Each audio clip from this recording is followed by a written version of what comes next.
Meeting of the Board of Commissioners of Monday, March the 7th, 2022 at 4 p.m. and I would like to welcome the members of the South Piedmont Community Board of Trustees, Dr. Farr and her staff and other attendees from South Piedmont. We appreciate your meeting with our board today to discuss budgetary matters and long-term capital planning for South Piedmont Community College. I'll turn it over to you. Thank you very much. Thank you, Mr. Chair, Board of Commissioners, County staff, and as you know, I do have several members of my board here. Mr. Bill Norwood, who is our board chair, Mr. Mike Lutz, Ms. Pat Kale, and wearing two hats today, Mr. Jerry Simpson. Of our staff, I have Carl Bishop, who is our Vice President of Academic and Student Affairs, Michelle Brock, who is our Vice President of Administrative and Finance and Administrative Services, as well as our Chief Financial Officer, and Ian Redmond, who is our Marketing and Public Relations staff member. And so thank you all for having us. Our community, as you all know, is rapidly growing. So too are the number of individuals that are seeking to further their careers. So whether they are looking for a college degree, workforce training, support for their business through our business support services, or lifestyle enrichment, South Piedmont itself is a critical component in helping all of these individuals advance the quality of life in Union County. The economic impact of South Piedmont Community College tops more than $124 million per year, and this comes from MC Burney class. For context, this economic impact is equal to 1.4% of the region's gross regional product. And the contribution of the college, when you look at it that way, is nearly as large as the entire utilities industry in the region. The total impact can also be expressed in the number of jobs that are supported by South Piedmont. If you notice here, the $124.3 million impact is equal to 2,246 regional jobs using the jobs to sales ratio that is specific to each of the industries in the region. And so what this really means is that 1 out of every 51 jobs in our college's service area is supported by the activities of South Piedmont Community College and its students. Now, furthermore, the education that the students obtain at South Piedmont directly translates into future earnings that are higher than they would be with just a high school degree. And that results in a 23.2% return on every dollar that these students invest in their South Piedmont tuition. And it also equals a $41.3 million benefit to our taxpayers. So investing in facilities and programming are investments in the residents of Union County, and those investments are returned exponentially. When you think about providing a well-trained workforce for our business community and economic mobility for residents through better trained workers and higher wages, we create long-term impact that reverberates throughout our community. And the increased earnings of South Piedmont students and the businesses they work for, as well as the payroll and the activities of our 400 employees, make South Piedmont a vital contributor to the overall economic health of Union County. Today, South Piedmont is presenting the most pressing the most pressing projects from our 10-year capital plan. Now, while we place great importance on all of our projects, we are also cognizant of the full scope of county obligations across all entities and our responsibility to prioritize our projects based on the urgency of need, the workforce demand, and the amount of funding the county deems feasible in any one cycle to ensure solvency. So today we would like to request a 2022 bond for a Center for Entrepreneurship, a public safety training center, and an aseptic training facility based on the exigent need for such facilities to provide a highly trained and in-demand workforce. And so I will begin with our Center for Entrepreneurship. This is a working partnership with Wingate University to help local businesses and entrepreneurs establish and scale their businesses. and I know this is small, but I have it up at the top, the points that I want to make. According to the Bureau of Labor Statistics, in our region, there are 21 job openings for entrepreneurship studies per graduate with mean wages of over $105,000. This particular program ranks in the 93rd percentile for student demand. Business administration ranks at the 100th percentile for student demand with 13.7 openings per graduate and mean wages of over $81,000 for our service area. With a high demand from students based on the job availability and the capacity to earn strong wages, the need for this facility where these programs will be offered is very critical for our local economy. With a focus on business and entrepreneurial training and education, the center will support modern technology and flexibility by designing spaces and programs that cater to corporate and small business training and education. The programs are designed to provide the background and experiences for multiple levels within the corporate world. Individuals can begin training in technical areas and return to train for high-level positions with the ultimate potential of CEO training. The center will also focus on entrepreneurialism and problem-based, real-world scenarios within the programs. Members from the business world will play a role in teaching and training throughout the educational journey. The initial building will house a group of programs with a vision to expand both programming and space in a second phase. The Small Business Center would relocate to this new facility where it can provide direct support to the local businesses of Union County. Coupled with business programs and experiential learning opportunities, the Small Business Center and the Center for Entrepreneurship would give Union County a uniquely impactful economic development tool to support long-term job growth and increased corporate tax revenue.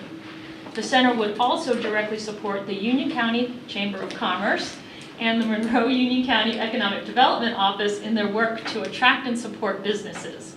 So by creating an innovative hub for business development, we look to bring our employers in direct contact with potential talent pools and to provide unique growth opportunities for local businesses. Our next priority is a public safety training facility. There are over 13,000 public safety personnel in the South Piedmont Community College region and more than 53,000 in North Carolina. The North Carolina Department of Labor's long-term occupational employment projections show the field is expected to grow at a rate consistent with the overall state or regional population growth rate. The South Piedmont service area population is expected to grow 14.2% by 2026, exceeding both the growth of the Charlotte region and North Carolina. And projecting out to 2026, the local job rate for public safety employment is expected to grow by 11.1%, with over 1,000 openings expected. In addition to providing the workforce training for these positions, continuing education training will be needed for the 13,000 to 15,000 professionals already working in the field. And continuing education requirements range from 8 to 36 hours per individual per year. With the clearly identified and growing need for essential public safety jobs in North Carolina, high-tech and real-life training is essential to meet the training objectives for today's public safety workers. The recent COVID-19 pandemic highlighted the need for coordinated and advanced training among the public safety sector as each agency had to assist in ways that were unexpected yet critical in dealing with the health impact felt across the nation. South Piedmont has been working to meet the challenges of this growing, adapting, and vital sector to create opportunities for North Carolina's protective service personnel to receive the skills they need to keep us all safe. But the college needs more capacity. To that end, South Piedmont seeks to build and launch a comprehensive public safety training facility in Union County that would provide the experiential, simulated, and classroom-based training for the public safety sector, which includes fire, law enforcement, and emergency medical services divisions. Union County includes, as you know, 18 fire departments, 6 law enforcement agencies, 2 EMS agencies, and 1 critical care transport agency. These agencies serve nearly 250,000 Union County residents. Given the steady growth in the area, the need for increasing public safety professionals is critical for the health and well-being of our population. we must invest in our public safety programs. While we recognize that recently, some of the fire training agencies have petitioned to provide some of the training themselves, they also asked us to invest in establishing state-of-the-art facilities that can provide high-quality, consistent, and convenient training. This facility is a response to those needs expressed across the public safety sectors and was conceptually designed by personnel who are highly engaged with and respected by our local public safety agencies. This new training facility would provide the state-of-the-art training space with high-tech equipment and safe learning environments for our public safety personnel. It would provide skilled, dedicated instructors who will focus on training so that our first responders can focus their time more appropriately on saving lives and saving our properties. By making this investment in public safety services, the community can rest easily knowing that their first responders have the resources they need and that they requested to provide responsive, high-quality services. Now, the source of these numbers were established by ADW architects. Originally, we just told them what spaces were needed, and they designed the spaces based on square footage. The size of the facility in this request rivals that of Wake Tech, and the request represents our ideal vision for public safety training. As you noticed in the other pictures, we had a few other examples here. The College of the Albemarle is nearly 50,000 square feet, and AB Tech's, which is not on here, AB Tech's was cost nearly $30.7 million back in 2014. And when you calculate a 6% escalation, that brings that cost considerably much higher. What you also notice here is Wiregrass Public Safety in Dothan, Alabama. That is a well-renowned training center and is a 28,000 square foot facility and was constructed in 2020 for $23 million. If you add escalation to that, it would bring that total to 33. The reason we bring this to your attention, because our ultimate goal is to provide the best training experience for our public safety professionals and maintain the highest level of stewardship for our taxpayers. Therefore, although our request provides the funding for the highest level of training, it is possible to consider a reduced size, thereby reducing costs, and still produce the trainers, the professionals that we all expect.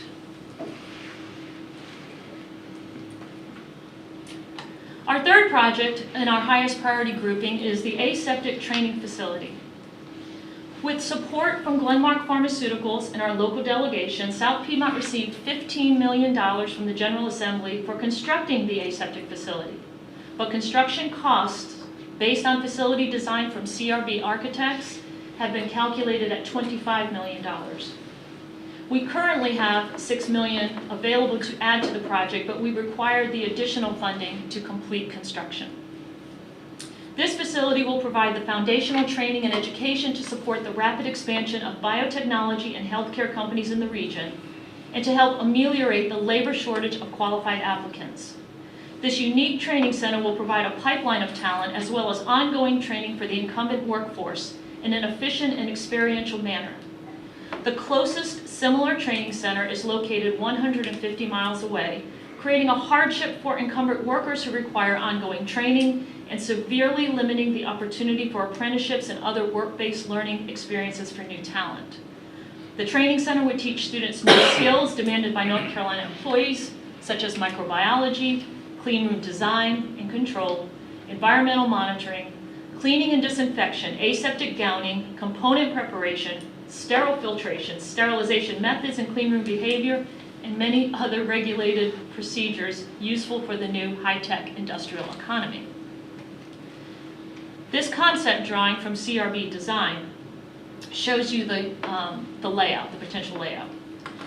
So through lecture and hands-on activities, the training center would allow students to practice the basics of aseptic operations in a simulated current good manufacturing practice, or CGMP, environment.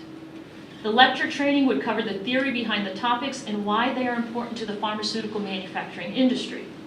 The hands-on training would allow students to gain experience with aseptic processing techniques and explore the real-world problems associated with the equipment, the materials, and the environment. The training center would also allow students in health programs to practice infection control, apply the principles and practices of sterile processing and decontamination procedures to ensure that medical instrumentation and equipment is sterile, and to maintain the functionality and inventory of healthcare and surgical equipment. The industry sector is critically important to our region's economy. A 2018 North Carolina Biotechnology Center report indicates that North Carolina is outpacing the rest of the nation in life sciences job growth by a rate of 4 to 1. These jobs are in the areas of pharmaceuticals, research, testing, medical labs, agricultural biosciences, and others. The report identified 718 life science companies supporting 240,000 jobs and providing $2.2 billion in state and local tax revenues. These investments are creating jobs that pay on average nearly twice the average private sector job outside of life sciences.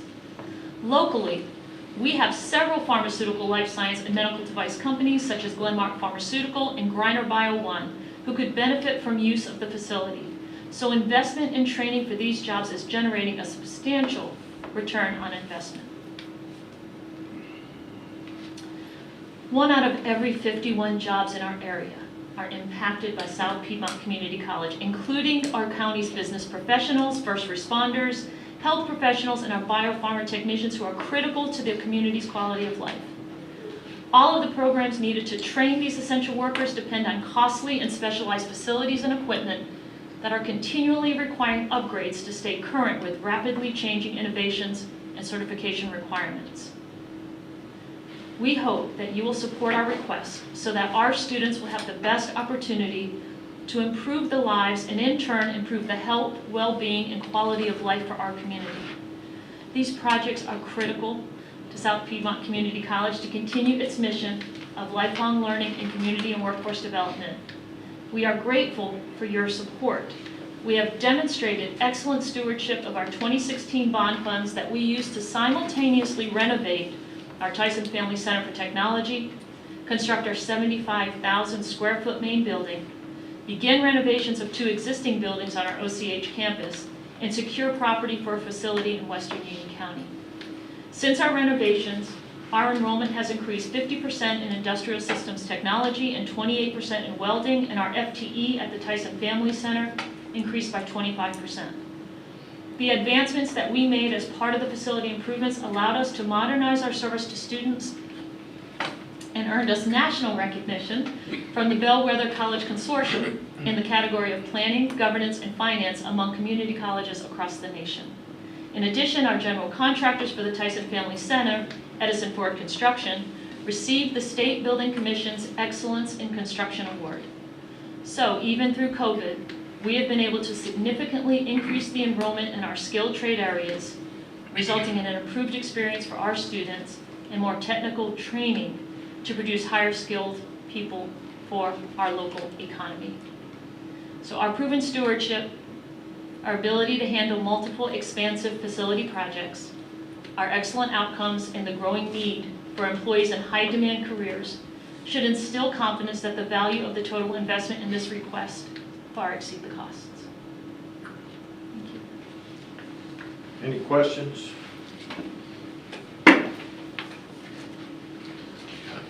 How much was the amount you're asking for the Center for Entrepreneurship? It's actually in 2 phases, and that is $22,680,000.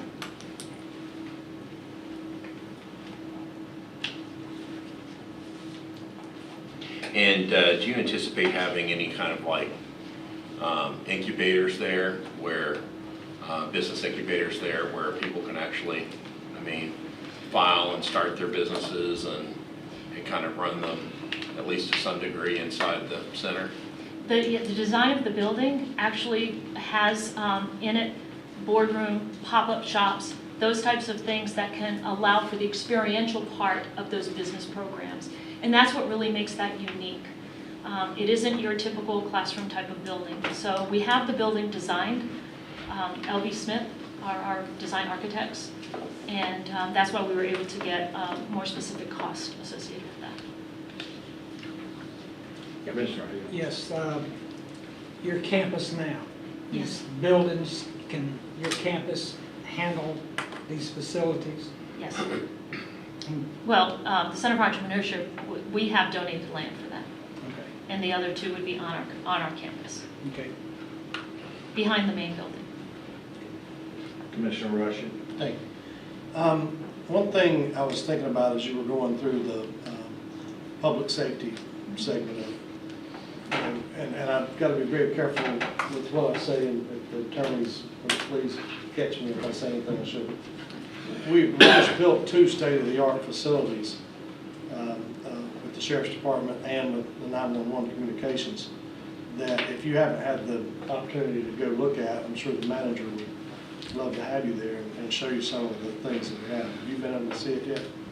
At the sheriff's facilities, I have. And Well, the the sheriff's 911? facilities out, not, they were still under construction over on, by the old facility, but I have seen the new ones. So, what kind of, like the jail cell and the evidence room and all the things, like I'm thinking, and we have classroom space probably available there. How much of that classroom time or that lab time is spent doing those activities, the mock investigations or the mock interview room or something? Well, that's one of the reasons I have Carl here, that he could probably talk a little bit more specifically about the actual training that occurs in those spaces. If you don't mean to put you on the spot, but. Certainly. Thank you for the question. I don't know the exact proportions. I can get that for you. The instruction happens in our programs in one of 3 ways. A typical lecture, which is what you would have in a general classroom. Any classroom would work for that.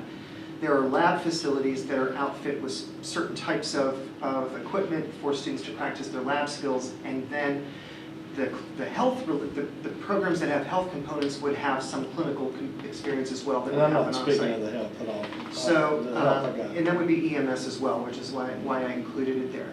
I don't know the breakdown, but it's both, then to your question, would be the lecture and the lab hours, and I can find out for each of the courses or programs in consideration here what that would look like. But I don't know, it depends on each course. It has an X number of hours devoted to it, lecture and lab, so I would have to look at each of those. So is your question specific to the law enforcement portion? No, well, it's not to like the aseptic, I got that, I think that's fantastic. But, when I look at all the things you were listing, fresh off of a closed session tour of our facilities, I just see a lot of things that the taxpayers of the county have already provided. Sure. And probably some classroom area that could be used, or space that could be used for lectures even there on site. And I think back to my college experience of going to the farms and going to the locations that we had away from campus. And you also teach basic law enforcement and at the Anson County location as well? Or? We do. Okay, and then a centrally located lab place. You may want to think about that. That's something that you may want to talk to the manager about. I think that we would benefit from that as far as even on the hiring side, that those students get introduced to Union County stuff, and that maybe they look at Union County as well, I've already been there, I've already been in this location, I'm comfortable with it, I'm familiar with it, and it introduces them to the Union County Sheriff's Department and Union County EMS, other places where they can get involved locally and we can hire them like us.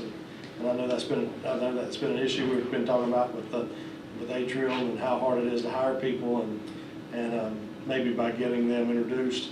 I know some of the companies that I was introduced to in college are some of the companies I look at and work at. Maybe that would help. Well, this is ongoing. What we present to you with public safety was ideal. That's having a comprehensive facility. Given the opportunity to partner, that's something we're open to. It's either way, though, it would require additional facilities to be able to house the programs that we have. So it may not be to that extent, but certainly I consider this really the opportunity to make sure that what it is that we do is, as I mentioned, is making sure that it's good stewardship. So the possibility of partnering in that way, we're definitely open to that. Thank you. I have a question. On the aseptic building, Bio One, Grinder Bio One, Grinder Bio One, and was there another company? Glenmark Pharmaceuticals. Where? Glenmark, Glenmark, and then also Atrium. You know, our biggest job is people come with empty buckets of money and they want money. Have you talked to those companies? oh, we have. As a matter of fact, Glenmark was instrumental in lobbying the General Assembly for the $15 million. In terms of what they'd be willing to give for brick and mortar, they are not. That would be good to know. What's that? That would be good to know. Yeah, Yeah, yeah, that's not where they, what we're doing with Aseptic is, given the ability to have that facility, right now what we're doing, we have a program within the college that's known as customized training. And money from the Department of Commerce comes through the community college to offer support that's tailored to the needs of any particular business. And we have been doing a tremendous amount of training with Glenmark. The problem is, when it comes to aseptic training, we've got to bust them out to a facility that we're actually modeling after. And that facility is located at NC State Central Campus. Are you training Glenmark employees? We are. Or would it be advantageous to them to have that facility used? Absolutely. So would it be advantageous for them to, I'm assuming they have to put those people up in hotel rooms in Raleigh. It's costly, but the biggest issue is we take them offline for an extended period of time. You what? Because they have to travel. I mean, what we're looking to do here. I understand the benefits. What I'm saying is time is money, so would it not benefit them to have it in Monroe? We have asked, we pushed on them first. The one thing that I think is also important is, we're looking at doing whatever we can. We have looked into grants. We were part of a Centralina grant to get funding for this, and it's difficult. We have not been able to do that. And that was recent. If you That don't mind was- me asking, I understood that there was 21 million available already. You have 15 and then you have 6, right? Right. And then the total cost is 25, so you're only looking for 4 million? That's with escalation. So it- 5.71. No. Yeah, the request is 4.4 million, but with escalation as to when we can build it, it brings the cost up to 5.8. Okay, and then my Yeah. third question was for Mr. Lutz. If you need those employees, can you get us help on that? On the, like, on the aseptic perspective? Yeah. Yeah, so one of the things that we're finalizing is actually where Atrium would fund some faculty positions and then equipment for the aseptic center. So we're finalizing the details of that. That's kind of how we see partnering, is funding faculty so we can expand class size and providing equipment as well, so they wouldn't have to spend their dollars on equipment. But isn't equipment part of the total cost of the building? Well, yes, but we've also figured in that the kind of equipment that goes in here, we are looking for donations for that. So that's only like the basic equipment that is part of that. As a matter of fact, we have the full request from CRB as to how that is. We still are going to need additional. Now, Atrium will be a part of this. The biggest portion of it, though, is pharmaceutical manufacturing. That's really what the design is, because if you look at the box drawing there, you'll see a tremendous, I don't know how well you can read it, because I certainly can't. But fermentation, recovery, and purification, compounding, filling, analysis, glass washing, solution supply. Those are the types of things that are far more specific to the pharmaceutical manufacturing. So it is more about that. What we're looking to do in terms of our sterile processing with surgical tech and central sterile processing, are two programs that we are currently trying to get through the system, would be the opportunity to use the suite. And so the suite is the actual clean room space, not necessarily the other pieces of it. So the use, being able to even look at our industrial maintenance in an aseptic environment is something very unique. If you think about it, you need maintenance workers to work in these industries, and they might learn maintenance, but they don't learn it in aseptic. So the whole point of this is its use, even in aerospace. Anything that requires aseptic training, that's what this is designed to do. But with Atrium, really, the use of faculty is far more valuable because that is an ongoing expense at a very high level. And one of the issues we have at the community college is we rank 44 in the nation in terms of our faculty salaries. And it is very, very difficult to hire into IT, health, and skilled trades because they make so much more outside of that teaching role. And so to me, that is significant. But I know that it would be, it is not for us not trying.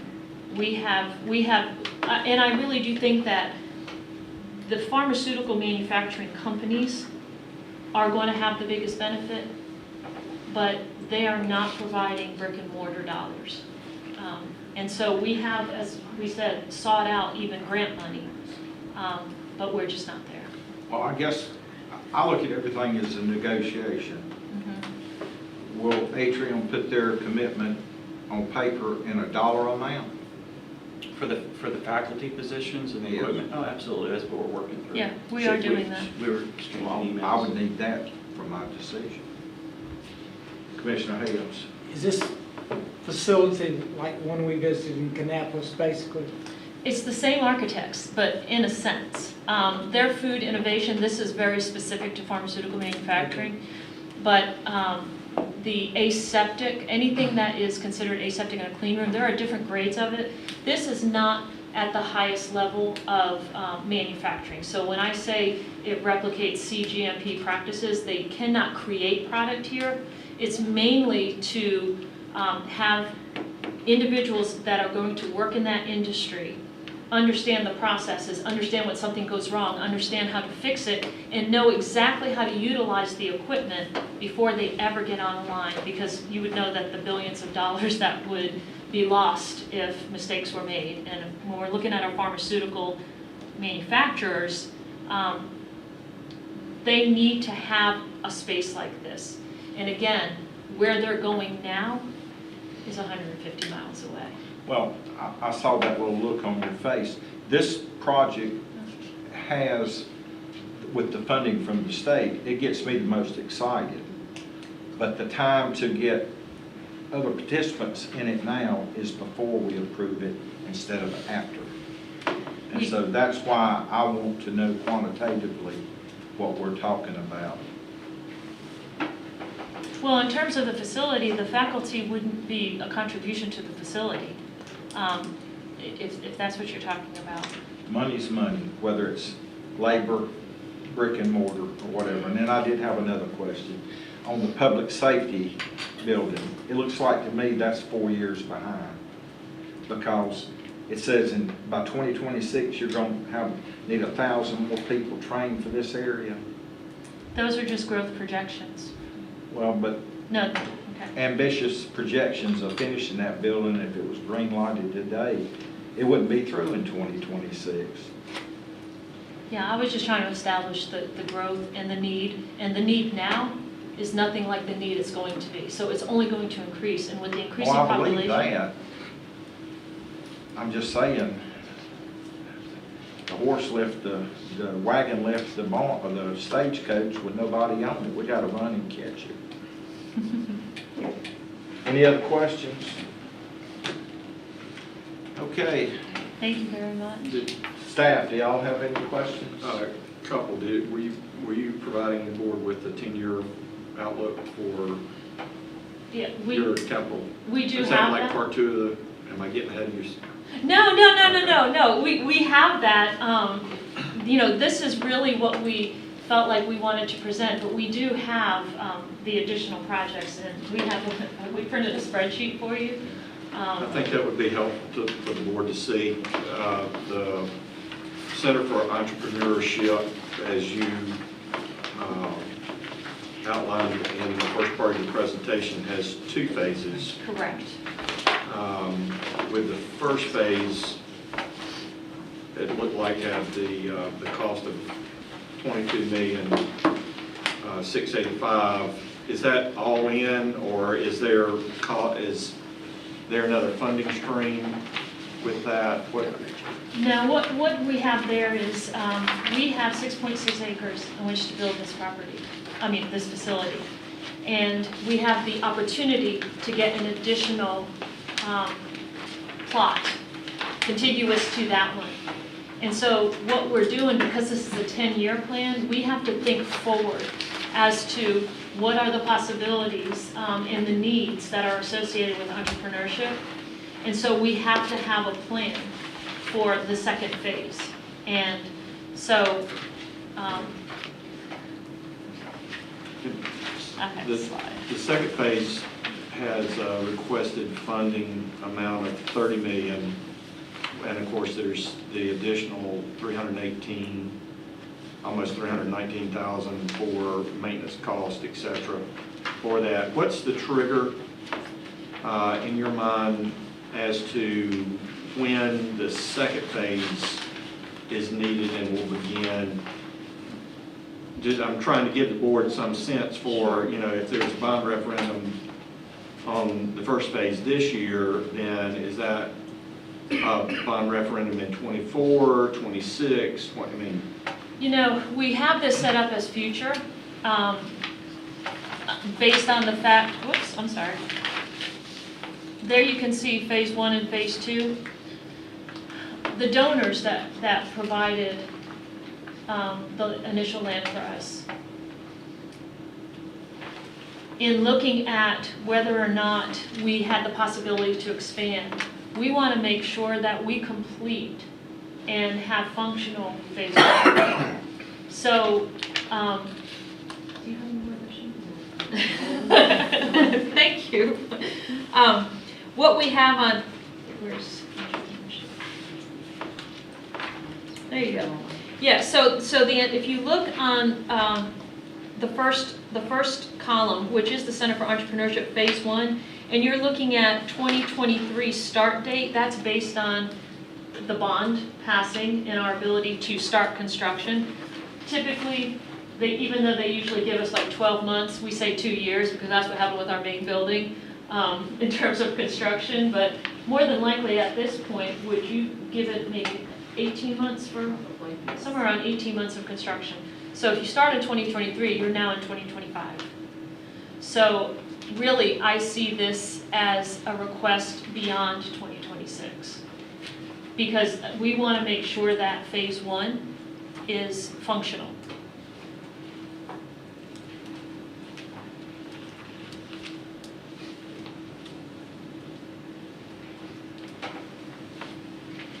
So we have in this document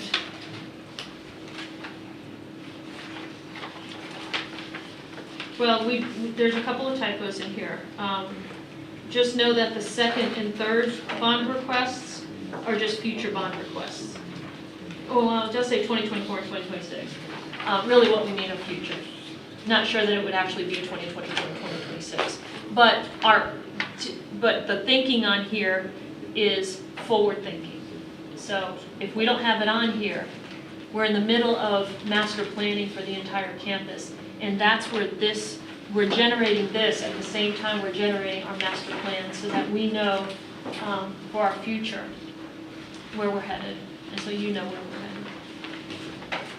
headed. With regard to phase 1, the property, as I understand it, was just acquired. Yes. The deed was just signed like maybe last week. I mean, so this is a very recent Very, very thing. recent. But we've been talking about that site for quite some time. Yes.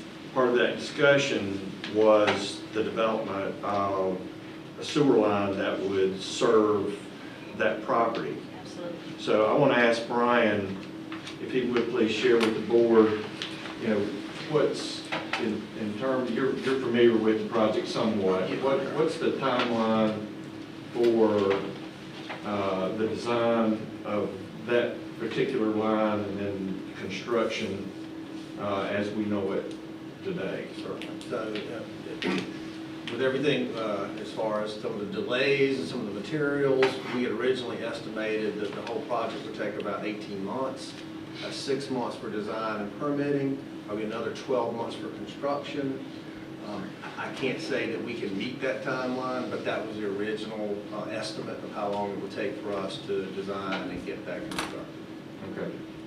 And generally, permits cannot be let for building until that utility is You have to, functional, is that? what you have to have is you actually have to have your flow permit approved through the county before you can get a construction permit for the building itself. So you can start construction of the site, the building, and the sewer at the same time, but you have to have your flow permit issued, which means all the design for the building, all of that has to be completed and submitted to go through that process. So, and I don't mean to get down into the weeds with this, but it's important. What, we don't know right now, we don't have a set of plans, so we don't know what kind of flow that facility, the facility in phase 1 would be generating. Correct, yes, sir. Correct. So we would not be able to get a permit, Without being able issue to issue anything until we permits. know what the flow is. That is correct. Okay. Yes. May So I there's some ask a hoops. question? Are you talking about just running the sewer line to take into account this facility and the land right there? If so, it's only 1,100 feet. I think it's 1,100 feet of sewer. I can't imagine that'd take you 12 months to build. Again, I'm going by the original estimate. Okay, I mean, I'm just kind of trying to get it condensed back the other direction. They can do 6 it months faster. may be right on the design. I'd hope it'd be quicker than that, but I think it's 1,200 feet. There's no way in the world it would take 12 months to do that. Yeah, I don't know how long it Yeah. is. I'm just going by, that's the reason. I understand, I'm just, if it's going to other places other than this facility. And then the other thing is, I mean, we really need to see what the placement of the building on the property looks like and. Yes, and and keep those in things. mind that this sewer was not to serve just this one property. So it was to serve multiple properties. That was part of this whole issue with the Tyson folks actually donating this property. It had to have sewer for the balance of the rest of the property. So it's not just for that one piece of property. Reason I ask the question, I just want to make sure that there's some level of understanding, even if it's just basic, that, you know, there's some other elements that have to fall into place in terms of timing before construction can begin. So I'm thinking in terms of the, you know, timing for construction to begin, but also timing for the bond and, you know, et cetera. But Understood. just lay Yeah. that out there. Bill, could, the company that donated the land to y'all, they would need to submit their projections of what they were gonna need too, wouldn't they? We would have to have some idea, yes, sir.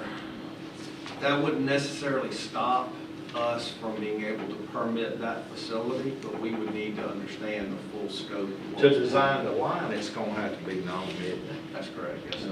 But it wouldn't necessarily hold that building up from being permitted, but we do need to know all that is intended to go in there. If Bill needs to call you to follow up on any details, that's okay. Absolutely, yes, sir. I would be surprised if anything more than 15-inch line. Sir, We think a 15-inch line would be plenty, but y'all may want to increase that, because from what I heard they were talking about before, we was talking our facility and the expansion of this facility, and up front, there was like a cafe that was served there, and I think there's 2 other lots on there. So, Right. So, it's not a huge line, I don't believe, but there again, you do need the calculations. So you got the communications where we Right. can find that out. Okay. Anything else? I have just a couple things that I'd like to, Okay. some of them next steps, and some just one clarifying point that I just want to make sure that the board is clear on. And one is the $6 million that's available for Aseptic is actually the remaining funds from the 2016 bond referendum. So that is voter-approved debt, that we've already sold that debt. We have it. And actually, in our conversations with SPCC last week, we felt like it made sense to couple that with the $15 million that they have, because that money is available and ready to spend. So I just want the board to understand that that's voter-approved debt that we have today, ready to go. And then in terms of next steps, what you should expect to see, and I guess I'll ask you guys this, is this your formal request? I mean, to the board, that 71 million, we need a formal request. So if this is it, you tell us it's it, we'll say this was the formal request. And we're waiting on the formal request from UCPS, which I believe they took action last week on that request. I haven't seen it in hand, but I know they've taken action. And then you should expect us to come back to you with our financial advisors and talk about financial planning around what these numbers look like, to give you kind of the large picture from a financial standpoint. And then also, we would be coming to you at a future meeting with the county's capital needs as well, not necessarily for a bond referendum, but you need to see all those things in totality before you make the decision that you would like to make for November. So those would be our next steps. I have a question. Oh, I'm sorry. That was me, go ahead. Oh. You projected very well. If we are to take this back based on comments here, what would be then the process for a formal request? Would we have to enter into this? So that we just need something in writing that just Okay. tells us what the number is, so we know what we're looking for and what the projects are. And then we can talk to you more about cash and those kind of things, like cash flow needs and what they actually look like over time, to make sure that we're giving the financial advisor and the board the right information when they're making a decision. Okay. Do y'all like options? I love options. Well, I think that's really in everybody's best interest for us to just take it back and make sure that everything we provide has the questions answered. I think we'd like to see something by the end of the month, is that right? By the end of Oh, March sure. would be ideal. Yeah.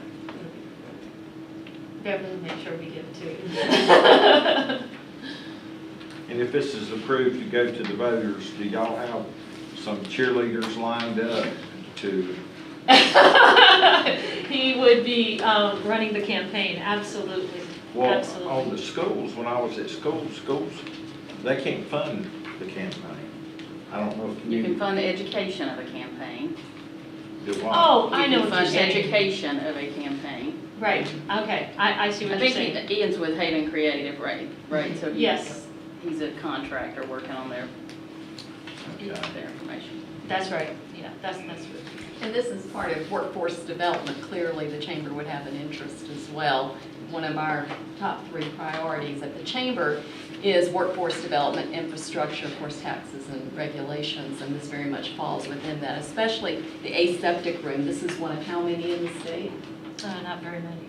Yeah, and so I think the closest you said was 150 miles away. So clearly that's of interest to our industry as well as our healthcare partners, as well as the Entrepreneurship Center, which is, I mean, you've been spending, I know that you talked about acquiring the land, but how long have you and Wingate been working on this partnership? Oh, well, Wingate and South Piedmont have been working on the partnership for 18 months or so, working on this land for almost 5 years, actually. It's gone through several iterations. Will Wingate benefit from this aseptic facility? No. And the partnership's more around the entrepreneurship piece that they've been working on. Yeah. Absolutely. So And their pharmaceuticals are not, you know, Yeah. their school of pharmacy or anything like that wouldn't benefit. they have a Farm D program. We have a Farm Tech program. So, you know, when you're looking at it that way, we have a connection. But when we're talking about the Center for Entrepreneurship, this is something that is so unique, and I cannot stress how important this is, I think, for our community. We have partnered with the Chamber extensively with our Small Business Center. If you notice that picture up there. And then we recently, what was the last one? There were two pictures up there, Yeah. both associated. One was Fifth Third Bank, and that was a pitch competition, 53 ideas, where individuals from across the area for 53 seconds had to pitch an idea, and they won $10,000, $5,000, or $2,500 to help them get their idea off the ground. And then we had this minority Business Makeover, the Union County Minority Business Makeover Contest, where we partnered with South Piedmont Small Business Center to offer our African American and Latina community the opportunity to apply, and our winner is going to receive $10,000 worth of consulting services, promotion, and advertising. So Small Business Center at South Piedmont is certainly one of the best in the area. The new, Renee come last year? And she's been a terrific hire. What she's doing for our small business community is really incredible. So I think this partnership is extremely important. it's important to us as well. It's important to our business community for sure. So anyway, thank you all for your time. Thank you very much. Thank you. So you're looking for a formal request for the 3 items that we're looking at, and then we may have an option on one of them, and you would like to see it that way. So, am I hearing that correct? The 71 million is the first, whatever that number was. 71 million was the first request at building the training facility at where is that number? 43 million. But if we have an option on that particular building, we can give you that as an option for a smaller facility. Well, another question I would have was, do y'all want those two lumped together or separate? Which two? Center for Entrepreneurship and Multiple bonds. Multiple bonds instead of one bond. One may pass, another may not. All Instead or of lumping nothing. them I'll tell together. you, we'll All or take, nothing, yeah, you want all or nothing or choice. okay, well, I think that's one of the things to take back and discuss, what really makes the most sense, so. In your job, you don't have to go to Las Vegas, you get to sit in your office.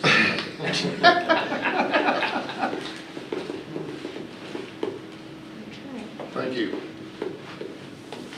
Thank you so very much. Thank you very much. Appreciate your time. Thank you, gentlemen. Good to see you. Okay, on behalf of the Board of Commissioners, thank you for the information that has been presented to the Board of Commissioners today. We'll take a short recess in the Board of Commissioners meeting to allow time to set up for the next presentation.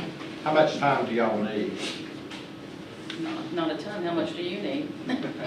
We can, you want to take till 5 o'clock, that's 7 All right, minutes. we'll reconvene at 5 o'clock. Okay. And if All you in, like to spread out, all you in can. favor? If y'all don't want to sit in on line beside each other, you can spread out.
one topic that was scheduled for this afternoon. That was to receive results of the employee viewpoint survey. Unfortunately, the primary consultant on that project is ill and not able to be with us today. So we felt like it was a best use of the board's time to take up an item that was on your regular business agenda for later on this evening, which is the mid-year review and expense projection and long-range budget projection. It's an important topic. I think you will agree, and one that you may have some additional questions to ask. You may, those types of things. So it's worth spending a little extra time on this topic at this time. And we have Mr. Blake Hart with us this afternoon, who will be providing his presentation to you. So I apologize. Does anybody have an extra pen?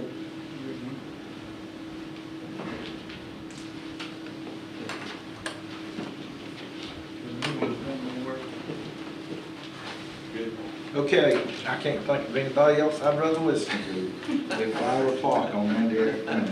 I appreciate that, sir. All right. Well, for those words of encouragement, we'll get started. We're gonna spend a little bit of time today talking about the overall projection at the midpoint of the year for the rest of FY22. So we're gonna do a general overview of revenues for the general county fund.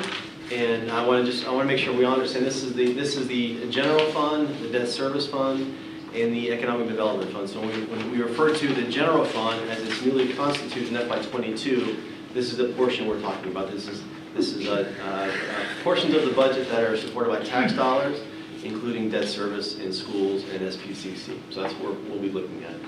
We're going to look at a high-level view of revenues and also expenses. And then we'll drill down on a couple of important points of revenues, and then we'll talk about what it means with the projection I have put together for revenues over expenses going through the end of this year. I want to start with a review of overall revenues in the general fund. That's what you'll see here. I have a couple of points that correspond to some of the revenue categories at the top of the chart. I want to begin just going over our largest revenue source, which is ad valorem. We're all familiar with our ad valorem revenue.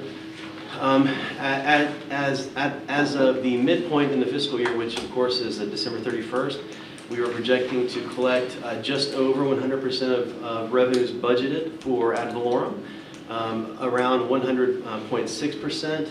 In the past few years, we've collected just below 100%. And at this point now, I'm projecting to collect just over 100%. Now with this revenue source, there's a couple of factors or a couple of variables that are contributing to show a collection over 100%. Those are that this is made up of course, our property tax that we pay on our homes, on our land, on businesses, but also on motor vehicle. And so motor vehicle tax, we know over the past year we've had quite a bit of inflation, a general inflation amount of about 7.3%. If you look at that over new vehicles, I believe that the number that I saw last was about 11% inflation rate on new vehicles and close to 20% on used vehicles. And so a portion of this collection in excess of budget is driven by the increased collection we have in motor vehicle taxes paid. Also, in calculating the amount, the budgetary amount for ad valorem taxes, we use the total assessed valuation, and we use the tax rate, and we use the expected collection rate, and put those three together, and that gives us what our yield is expected to be. We try to be a bit conservative in our collection rate, and I believe that we're collecting at a higher rate than the collection rate that we use in that calculation. And that's by state statute that we use a collection rate, because we know that with general ad valorem property tax, we're not generally going to collect 100% of that. We're going to collect somewhere approximating that, but not generally 100%. And the state statute says that we can only use a collection rate no higher than the previous fiscal year. So what I've used here, and I apologize, I've noticed that this should be 99.5%. collection rate used, not 95%. So my apologies there. That should be 99.5%. And we've collected anywhere between 99.9% and about 99.6, 99.7%. So this is a bit conservative, but I wanted to be a bit conservative there. Our sales tax, which is our second largest revenue source. I believe we've talked about sales tax for the past year and a half, really. During COVID, we expected sales tax could possibly drop off. What we saw instead was that sales tax across the state were going to take off like a rocket ship, because we can now charge sales tax on items purchased online. And during the pandemic, people shifted their consumption patterns towards Amazon and online platforms. And so the result has been a significant increase in sales tax collections across the state. It's not just us, it's across the state. And the state is benefiting from this phenomenon as well. As of the midpoint of the year, I'm expecting that we would collect 111% in excess of our budgeted amount. And it's interesting because in FY21, our actual collections were actually larger or more than what our FY22 budgeted amount was. And that's because of the lag that we have from when we all spend $1. If we spend $1 today in the community, it's going to be 3 months before that dollar goes to the vendor, then to the state, then is reviewed by the state, and then comes back to us in the form of revenue. And so when we adopted our budget in June of last year, we only had, I believe, 7 data points or 7 actual collection periods to make our projection for the FY22 budget on. And we budgeted a little bit lower, than the actuals were. So if you look at the increase of what I'm projecting to collect, which is $59.5 million in FY22, as compared to the actual collection for 21, which is $56 million, it's really only about a 4.5% increase from the FY21 actual to the projected FY22 actual. But as compared to the FY22 budget, which was a little bit lower than actuals, it's showing at 111%. So that's the reason behind that. And if trends continue, the next time I share this information with you again later in the year, I would expect that number to continue to grow unless something significant happens at some point before the end of the fiscal year. So. And one of the large drivers of that is basically inflation, right? Yeah, as the price of the goods gets higher, the amount of sales tax required is higher increase. Yeah, that's a great point. So it may be enlarging the size of the revenues that we get from vehicle ad valorem and local option sales tax, but it also means the cost of business is getting higher. Yeah. Good job. Thank you. Yeah, and also it trickles down, and the cost of doing business for us as a county is higher too in some cases, and we'll talk about that on another slide. Yeah. Blake, where's your breakout for your your vehicle tax? Is it included in the ad valorem tax? It is. It's included in the ad valorem tax and fees. Okay. If you were to expand that, you'd see probably 7 or 8 individual lines, but I've collapsed them here just to do a high-level view. But the next time I come to you, if you like, I can show you a more detailed view of that revenue source if you like. Sure. Last year, when you gave us your budget, you predicted what would be the income for ad valorem tax fees, 213 million, or was that number lower last year than when you showed it to us? So for FY21, our collection for FY21, the actual amount was, I don't know the exact figure, but it was around 99.8% collection. So no, I'm talking about the actual What numbers. did we budget? We budgeted the 213, that's our budget. So last year, when you showed us the budget, you predicted we would come in with 213 million. yes, that was the adopted budget. And we came in with 214. His projection is 214, we haven't ended. Projections 214. Yeah. And then the sales tax was projected at 53.5, and it came in at 59, or will project to come in at 59. Yeah. And did we know at that point in last year, at the end of the fiscal year, that we'd be seeing inflation run this hot? I didn't know that. I mean, most of us Yeah. didn't, right? Okay. Yeah. Thanks. Yeah. Thank Is you. it, later on in the presentation, I think you say something about increased in the difference in the way we do business. So last year, we discussed that moving to an internet-based sales tax formula, we saw more, and that's continued this year, right? Definitely, yeah, that's one of the major components of it. Yeah, and I will say also regarding sales tax, normally by this time of the year, the League of Municipalities and the State Office, the Department of Fiscal Research, and the NCACC publish their prospectus on sales tax as guidance for local governments, and they haven't put that out yet. I'm hoping they'll do that by the end of the month, and that'll help us orient, to make sure that our projections are in line with what the state is seeing, what other counties are seeing. But generally, we are faring ahead of the state on average as far as sales tax collection. So however much the state is up, we usually are a few percentage points ahead of them here in Union County because we are a very fortunate county as far as economically. Yeah, those are great questions.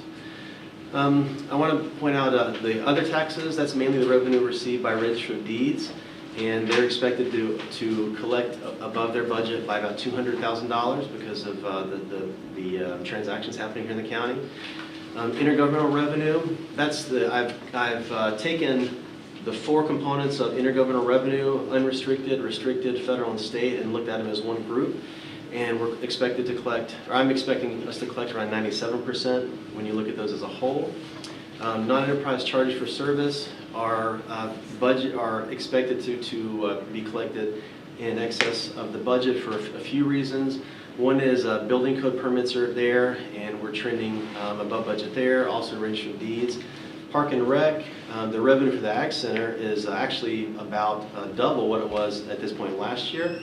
Now, last year was very low because of the pandemic, but it's great news to see that those revenues are recovering and there's beginning to be more activity at the Ag Center and related properties in those new facilities also. And there's one item in there for public health, which is our Medicaid cost settlement, which is about $1.75 million that we receive each year from the state government. And the payment that we were due in FY21 did not come to us before we closed the books for FY21. And so in FY22, we received that payment from FY21, and then I'm expecting that we'll receive the FY22 payment at the end of this year too. So we'll receive two of those large payments in 1 year, unless of course the second payment gets pushed off until the next year also, which we hope it does. But that's what's driving that to be so much over budget. Investment revenue, we know the investment markets have been all over the place. We've reduced our budget or our projected collections to $500,000 to be conservative. Again, we're not sure how inflation is going to affect that market. And as the Fed has indicated, they're going to begin interest rate hikes here shortly. That could affect that also.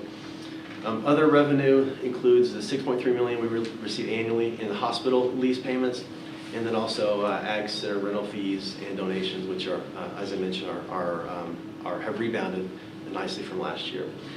And then fund balance appropriated. I just list here what the purpose of that appropriation of fund balance was in the FY22 budget. You'll remember back to part of it was for our business development grants, part of it was for our debt service fund, part was for the budget roll, and then some pay-go items, and then OPEB. And all of these items added together equal the, let's see, where are we? 27 million. Down. There we go, thank you. There we go. All of these items summed together equal this $27 million that we budget or we plan to use as fund balance, taking from the county savings account, putting into the checking account to offset some of those purchases of $27 million. And we'll talk more about that here in a slide or two about how it's faring. Sure. Go ahead. Did we use those? Because I see a slash there, it says 0%.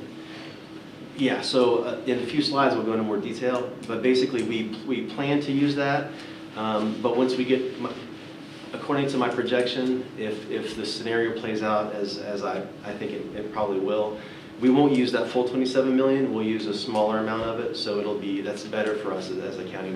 We'll depend on a smaller amount of fund balance appropriated to accomplish our goals and services for FY22. So, yeah, Mark?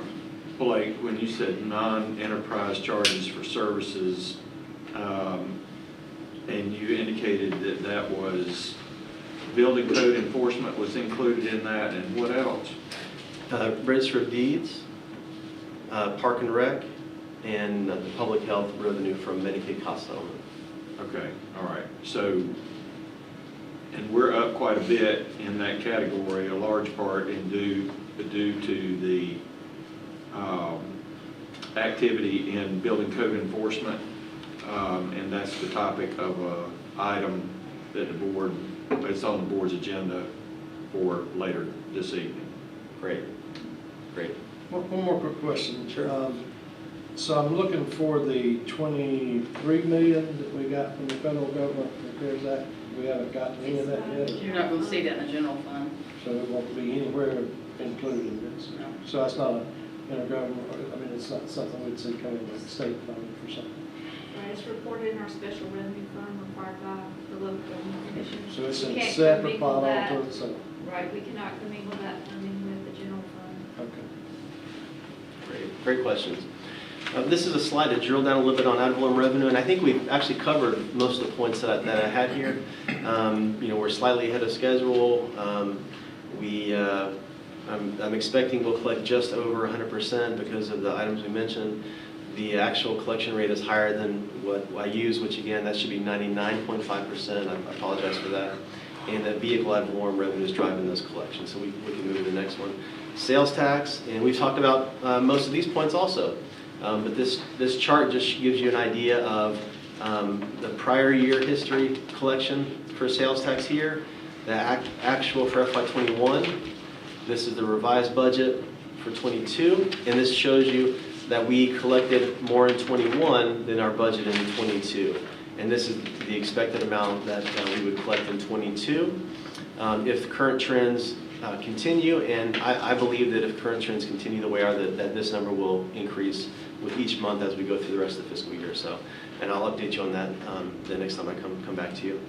And I believe that's all the points. And then the last one relates back to the Commissioner Williams' point of historic inflation is influencing collections. As the price of goods sold increases, the amount of sales tax collected proportionally will increase as well. And the federal government has reported a 7.3% annual inflation rate, and of course that's going to affect everything across the board. Blake, I believe I heard from the sheriff last week that his fuel costs are going to be $500,000 over budget. Yeah. I have a point here, but we can talk about that. Well, don't let me, with the inflation, it's really hitting some items very hard. Yeah, and those energy costs, they flow through to the inflation for almost everything else. And we can all see from the high headlines, what's happening with oil and gas markets. I mean, Brent crude, I think, hit over $135 a barrel briefly last night. You should have bought it at 120. Those are great points, and let me get to that, and I'll share a thought that I've had. This is our expenditures in the general fund by category. Employee compensation typically ends the year with about a 3% savings. That's just a natural turn back that happens pretty much every year based on vacancies that we have through the year and other factors. We're a little bit above that at this point in the fiscal year. Primarily, that's driven by just some vacancies and some prolonged vacancies because of the tight job market. I know that, I'm sure you're aware of also that the private sector wages have increased quite a bit over the past 12 months to keep up with inflation, and that's driving job applicants away from the government sector, and so it's been tougher for us to capture those great candidates into the county, and as a result, that's driving a slightly higher amount of lapsed salary in the county than we generally would see at this point in the year. Also, in 21, we adopted the budget. All the new positions in 22, or the enhancement positions that were approved, were budgeted to begin on January 1st. And so many of those positions have not been, well, I don't say many, but there's a portion that have not been filled yet because of the reasons I've mentioned. And the congruence of those factors is causing a little bit a higher vacancy rate and higher amount of lapsed salaries than you would generally see. Employee benefits is trending more towards 100%. And then the operating budget, this is my first one here, is fuel. And the fuel budget for the general fund is $892,000 for across all departments. The primary driver of that fuel cost is the sheriff, of course, because our wonderful deputies are out patrolling at all times. We have done some analysis in our office to kind of project what that cost might be through the end of this year and then projecting into FY23. It's a moving target. You know, as you mentioned, the price of oil was $135, and I think it's settled around $120, and so that's, you know, the impacts of that we won't see for some time. But as it keeps going and going and going, we're looking at what the budget will need to be in '23 if the average price per gallon is $3.79, like it is, or like it was Friday when I looked at it last, or is it going to be $4? Is it going to be $4.25? Is it going to be $4.75? And so we're putting together we're doing some scenario planning to give the manager some options at those different levels to say what the increase would be if the price of the pump is $3.79, $4.25, or $4.50, or heaven forbid even higher. And so that'll be a topic of discussion that will come to you, I'm sure, at some point to make a decision on. But just to give you an idea, just to finish this fiscal year at a budget of $892,000, we expect that we would, and here I'm expecting that we would overspend that budget by $265,000 as kind of a baseline.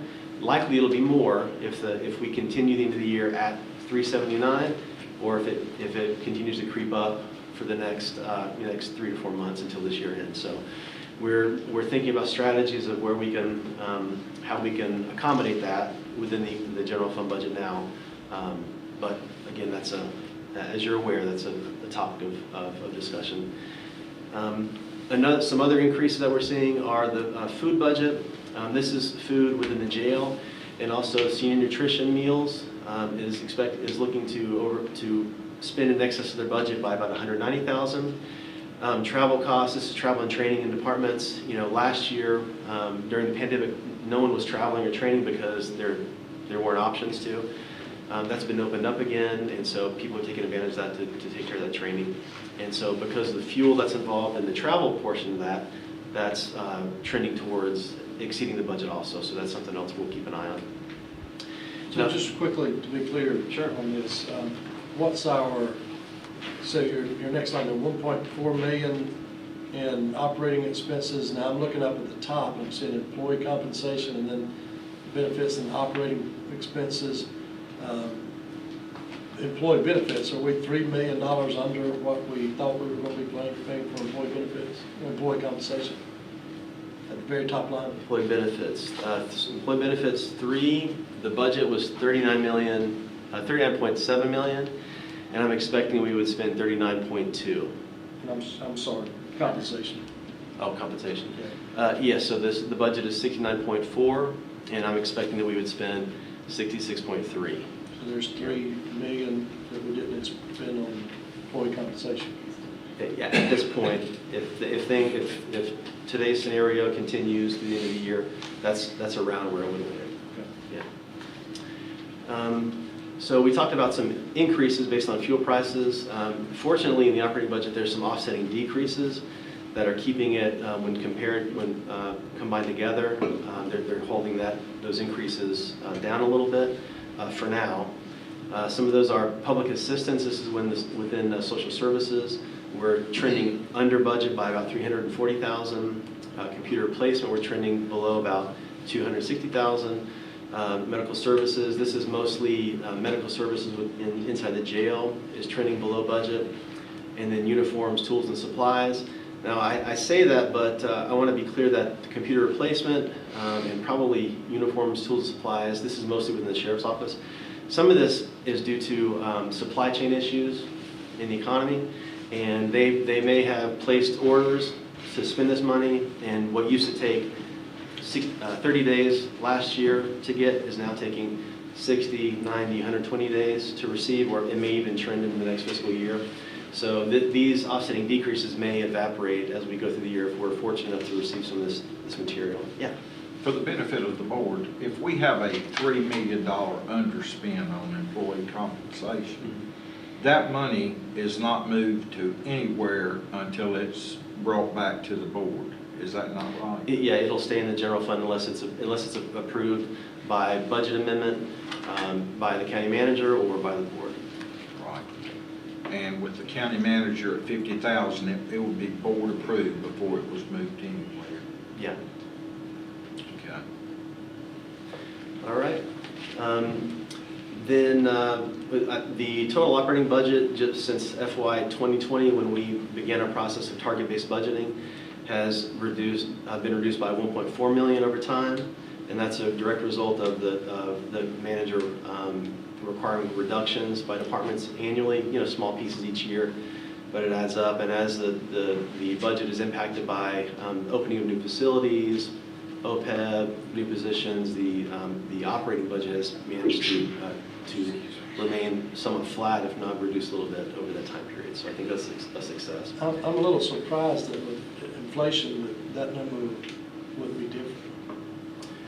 Would it have been, so without the inflation cost, would we have seen a greater reduction in operating costs? So it's possible, to be clear, this is comparing to the FY20 adopted budget to the FY22 adopted budget. So we haven't seen what's actually going to happen at the end of this year.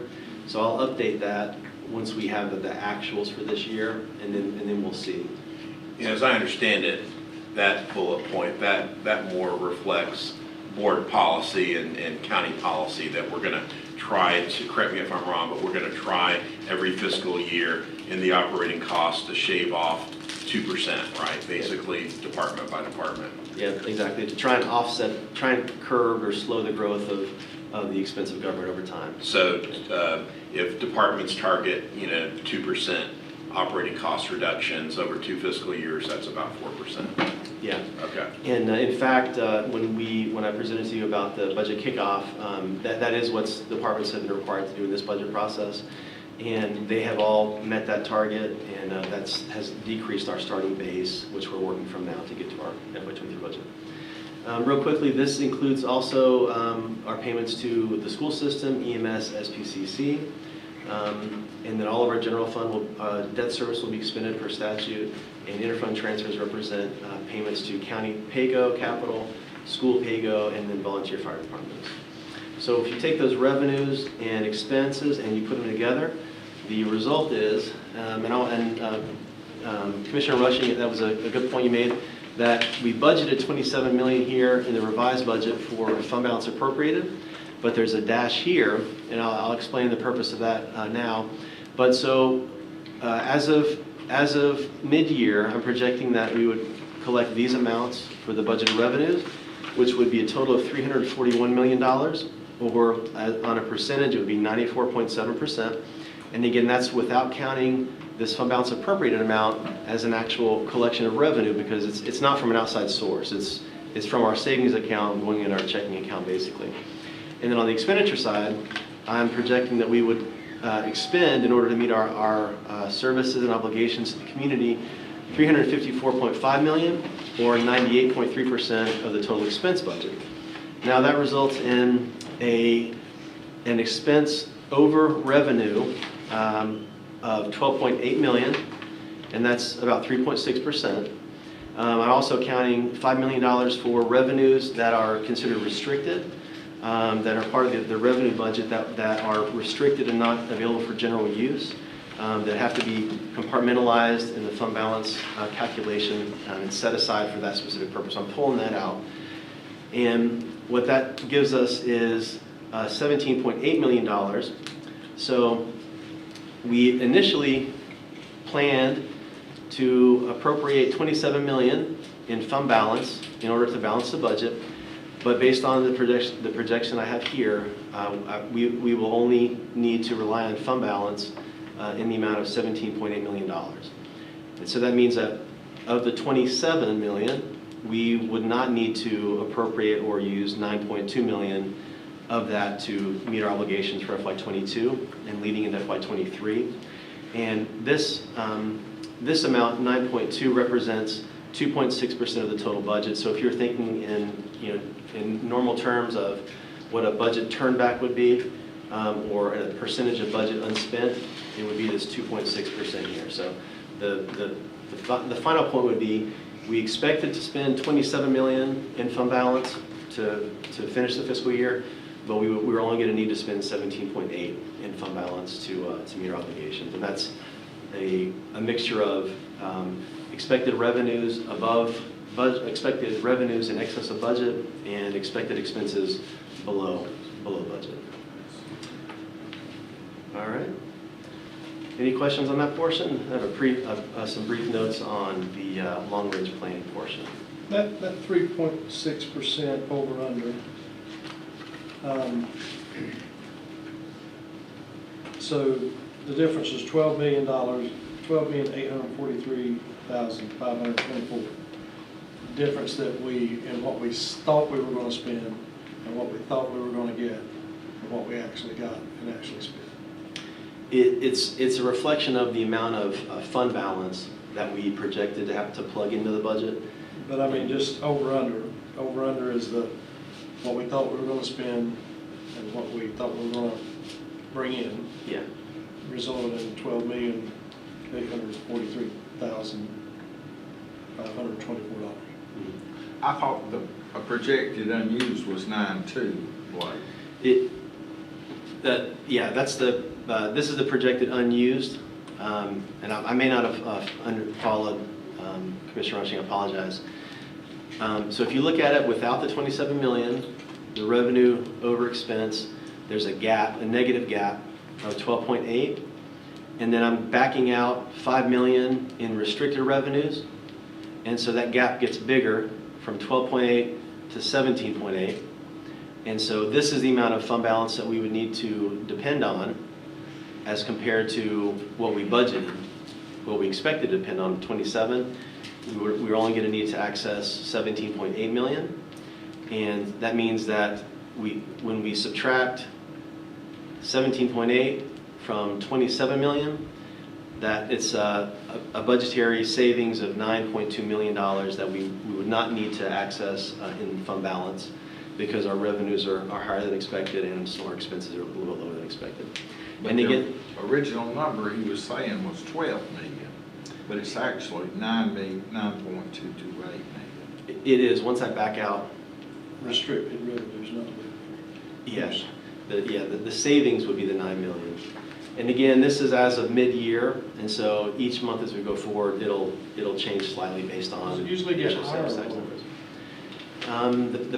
The past few years, it's gotten a little bit higher each month. So a little bit, so it could be 10, 9.5. Yeah, it could be. And we're still being conservative in our projections. Yeah, I am. Yes. And the growth amount between now and the year will mainly be in the sales tax portion that we're still trying to understand fully. And the final number won't be available until the audit is completed in the October time frame. Great. All right.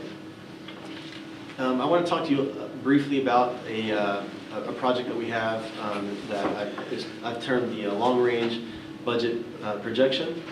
And so, just like we talked about just now, we can project through the end of this fiscal year. But what do we do to plan to look at the next 5 years or the next 10 years? We really want to focus on taking a longer view. We're looking at the performance of the county budget and our revenues and our expected expenses over a longer term. And so that's what I put together here to share with you.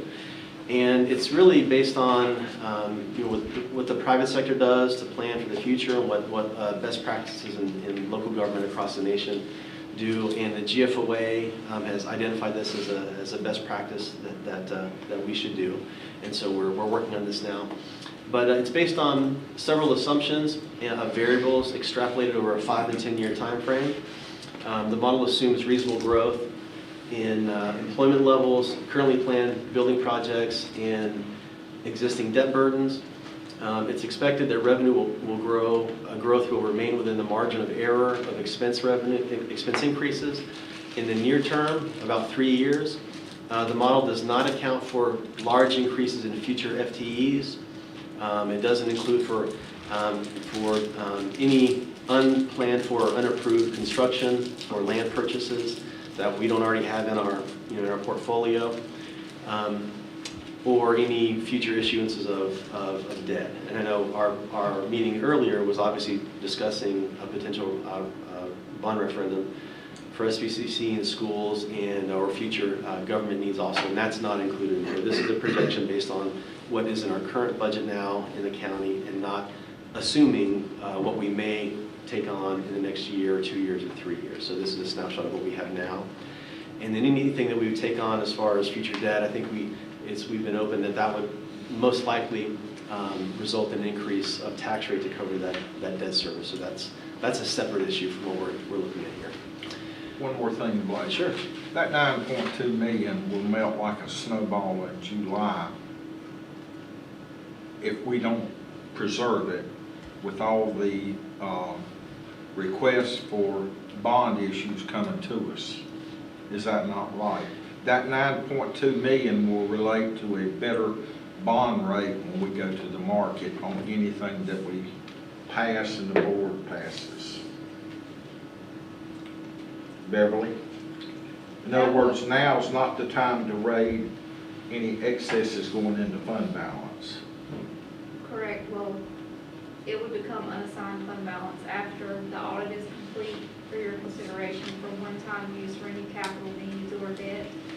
The credit ratings do look at your overall unassigned fund balance, but they consider that your committed, assigned, and unassigned. But they look at that as cushion when they're Yes, looking at absolutely. rates. Absolutely. What is our current fund balance? I mean, what's our current 20%? I don't have that. 60 million, 65 million? I think I was looking at the cap this morning, I think it's around 61. Yeah, that sounds about. I thought last year it was around 60.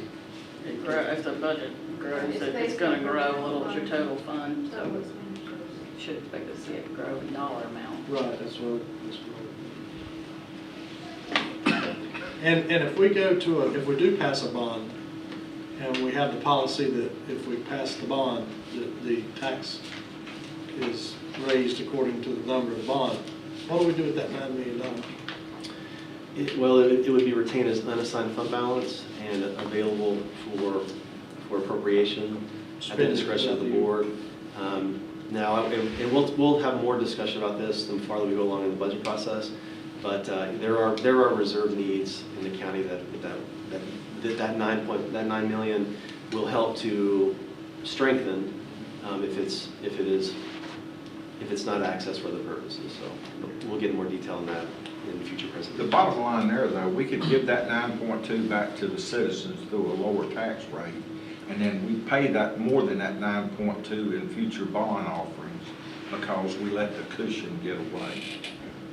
Well, I think that what we've seen is a growth in revenues that we didn't expect. And our revenue grew more, so last year we didn't budget on that unanticipated growth in revenue. So, I disagree with, I think where you're going on that. Yeah, I think it's helpful usually to look back at history and see what's happened from year to year. And but I think we can all agree that we are entering a period, an economic period and an inflationary period that is very unusual.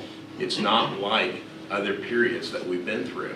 And I'll make a prediction. I'll predict right now that we start getting more and more supplemental requests from a lot of these departments because they're seeing rising costs, rising inflation.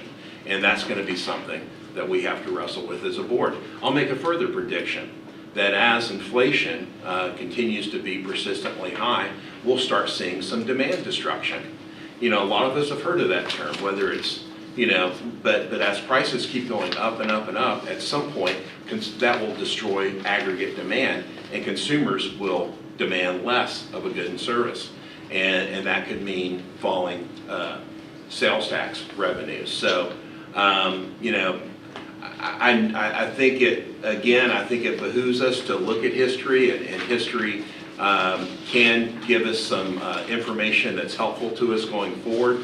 But I also think it's important to recognize when you're in a very unusual period that's been unlike prior periods. And we are in that unusual period right now.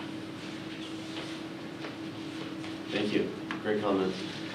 The last two bullet points, the last bullet point, effects of sustained inflation, additional debt issuances, and slowing growth in local construction investment are barriers to maintaining operations at a revenue neutral level. Those are kind of high level points that I wanted to mention there.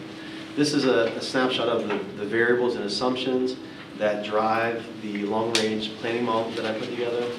For the tax base, I'm projecting solid growth over the next 3 years of between 2.9 and 3.2%. That's a natural range for us here in the county. In sales tax, I'm considering that while we're in a growth period now for sales tax, that certainly by 2025 it would level off, maybe a little bit sooner than that. And we wouldn't see the 10 to 15% growth each year. We might level off to a normal range of 3 to 5%, which is what we see in normal periods. There would be limited growth to intergovernmental revenue based on trend and then restrictions that the other levels of government have. County construction growth is currently strong, and as interest rates increase, as the Federal Reserve increases those interest rates, I would expect it to have some slowing impact here in the county. Now, we do know that we're a destination of choice, and so as people leave other parts of the country, they're attracted to us. So that would offset that in some ways. But I still think that if there are, I think the Fed said there's going to be 4 or 5 interest rates hikes in the next year and a half to 2 years, that would have to have some type of slowing effect on our growth here locally. Also, modest appropriation of unassigned fund balance going forward. A traditionally normal amount that we would appropriate in unassigned fund balance is between $2.5 and $4 million. And so FY22 was kind of an anomaly where we appropriated a higher number of fund balance for immediate needs we had. And so I'm projecting or planning more of a constant conservative estimate of what amount that might be. If anything, it may be zero depending on where we are. For expenses, I'm saying consistent growth to employee compensation of about 7.2%. That's been our actual trends, and then up to 11% in the years that our classic compensation market adjustments hit. It tends to go up from about 7%, 6.5% to 7% up to 11% when we annualize salaries based on market levels. So I built that into the 3-year cycle. Also, employee benefits are driven by health insurance increases and decreases in OPEB, which is between 6 and 9% each year over that term. I'm projecting operating costs to rise above historic levels through 2025, and then hopefully level off, and that's due to the historic levels of inflation we've had. I'm expecting that to go for 2 years, maybe 3 years, and hopefully level off over the 10-year term after that.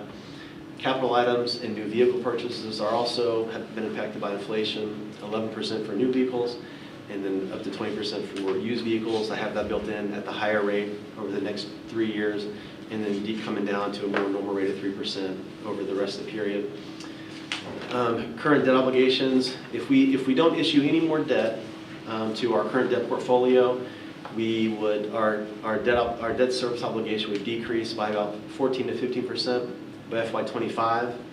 Now, I would love if that was the case. I think there's going to be some decision made soon or some community needs that will keep that from happening. But just for your awareness. Also, construction costs rose by 20% in 2021 due to inflation. I know we felt that on the projects that we have, and so I have that increased amount built into the long-range model as well. Hopefully, that will settle down also too. And then pay-go for county government in the school system is expected to level off over time, also to around 3%. And I have that at 12% growth over the next 3 years, also to reflect again, the historic inflation we've seen recently. So this is my best estimate to be conservative in projecting on the revenue and the expense pieces as well, and then hopefully we'll be pleasantly surprised in the future. I know you're not going to be able to see this very well, but in your packet you have the presentation, and you have a 2-page packet. The first page of that packet is a memo that I wrote that has the information that you just saw in memo format. And then you have this view. Hopefully in a view you can see better. I can put on a bigger sheet if I need to. But basically the moral of the story of what my thoughts are is that this is FY '22, this is FY '23, so this is the beginning of the projection period, going forward 10 years. And this is the net right here, so the net of revenues and expenses together. And I have it set so it changes color if it's net positive or net negative. And so if it's green, it's a net positive. So you're in a, you know, things are looking okay. When it gets into red, that means you're starting to get into expenses over revenues. And you know, that's where you would want to be aware of things that may be coming down the line and be thinking, okay, decisions we make today are going to impact things that happen in 2 years, in 5 years, in 8 years. And again, all of this, you know, depending on what happens with the bond referendum, these numbers will change just because they will. But I look at it as a guide or as a, you know, a compass that you would look at to see what do I think is 100 feet down the road, what might be a mile down the road, what might be 10 miles down the road. You know, it could change, but as of right now, this is my best estimate. Blake, I may have missed it. What is going to be can you show me our balance in economic development? Or do you know off your head what it is? When you say balance, you mean? The funds, or do we usually clear it out each year? It's restricted. It's restricted, but we have about $6 million restricted in that fund. And that's for future tax? For future economic development projects. Right. We actually use fund balance appropriation to pay the investment grant program. What I'm saying, how much do we add to that each year? It's, Very minimal. yeah, it's little. It's like maybe $100,000, $200,000. That's all. The majority that makes that up is when we sold that half of that land pretty quickly after we purchased it. That's really where the proceeds came to that fund from. And you'll be seeing the expenditures of the sewer to service that come to you soon. So that's an expense that'll have to be paid through that. How much do we think a penny generates this year? This year, it's going to be, my initial estimation is around 3.77 million. It might be, you know, plus or minus a little bit based on some final reviews. But I think last year was 3.602, and this next year will be, you know, approaching 3.8, hopefully. And these debt service figures that are consistently falling over time, they don't include what is going to be coming before us as a board, of course. You know, these big decisions on Union County Public Schools, these big decisions on South Piedmont Community College. Yeah, so exactly. So if, for example, if whatever amount might possibly be approved, if that represented 5 pennies, then we would, if the tax rate would go up 5 pennies, then the ad valorem amount, that would go up, the result of 5 pennies, and then you would see the debt service line go up the same, and they should wash out. That would be the idea. okay.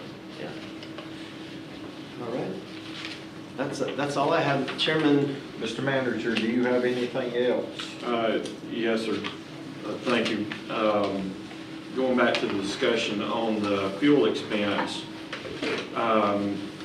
you've been copied on this on your email, but I sent out an email to all of our department directors this afternoon talking about the hyperinflation that's rapidly consuming the amount that's been budgeted for fuel expense, and asking them to start looking at ways of conservation within their operations, to make those ideas and whatever actions they may be thinking about taking, making Michelle, Brown, and Patrick aware of that, so we can gather those ideas and share them with the rest of the organization. We are watching this situation unfold very closely. this is a first step, volunteer type action. There may be other actions that have to be taken in order to create more conservation. As Blake has shown you, we are certainly going to overrun the funding that has been allocated toward fuel this year. We have a number of services that are critical, so this will be something that we continue to bring to the board for discussion, and one that you can expect to see further communication from me on as this scenario unfolds. The other thing that I will mention to the board at this time has to do with community partner funding. You're familiar with the process that was implemented last year where we opened up the opportunity for community partners that may not have had the opportunity to be funded by the county in the past. Blake and his team do a wonderful job having open forums, meetings with interested individuals. There is a process of application, so they provide information about how the services that they provide in the community fit into your strategic plans and your strategic objectives. Last year, we funded 10 of these community partners. 17 have requested funding this year. We funded, let me put my glasses on so I can read these numbers. Last year, we funded $358,741 worth of community partner funding. We have $675,597 that has been requested. So that's an increase of $316,856. The application period has closed. This has been a very public process. It's been one that has been on our website, very transparent to folks who are interested in this. We fielded a number of questions. I know that you have received over the last couple of weeks emails from some of these individuals that are requesting funding, making their case directly to you. I've received those emails myself. There is a rating process that the budget office and others will go through in ranking these requests. And I'll take that into consideration as I build the budget and bring those recommendations to you for ones that we believe can be funded and supported in this process. So I wanted to make you aware of that process, the interest in that funding, and our activity thus far in this budget year. So that's all I have for you at this time, Mr. Chairman. All right, that concludes our agenda items for today's special meeting. If there's no further comments or discussion, I move to adjourn the special meeting. All in favor? Aye.